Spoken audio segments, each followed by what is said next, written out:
Investigators are looking into a suspicious fire at a Cedar Rapids flood home. This fire was reported just after 3 o'clock this morning at the intersection of Ellis Boulevard and I Avenue. This is the 30th fire in the flood zone. Sadie Hughes live in the Time Check neighborhood where some residents are now getting concerned for their safety. Sadie.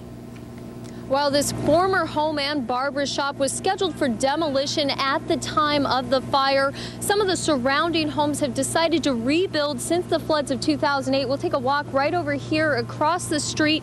You can see that the siding on this home was singed because of the fire. Now, that happened to 3 different homes, and that was because winds were blowing at about 20 to 30 miles per hour. People in those homes also had to be evacuated, and neighbors here say with all of these fires happening, they're concerned that someone is going to get hurt.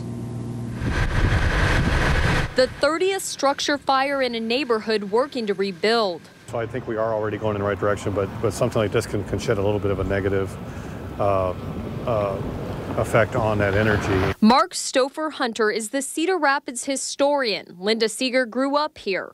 They both share a growing concern for the neighborhood. Up until now, the structures have been generally surrounded by other structures that were abandoned since the flood. But now this neighborhood is rebuilding. As a neighborhood, we are now concerned with the safety of the citizens. Because neighbors here don't believe these fires are an accident. Firefighters say most of the structures didn't have working utilities to cause a fire, and they weren't started by nature either. How many have been suspicious? Probably the majority of them, because the fires have some kind of human element involved.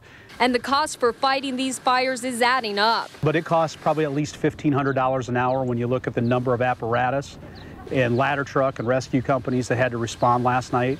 The city says they're working just as fast as they can to remove flood homes from the Time Check neighborhood. Vacant property at any time is an added danger and added risk. The city has acquired about 1,200 structures since the floods through a buyout process. They have about 200 of those left to demolish. Most of that demolition will take place this year for those properties we already own. A goal Seeger hopes is just the beginning. The boulevard is something we have a dream to see it come back to the status it was.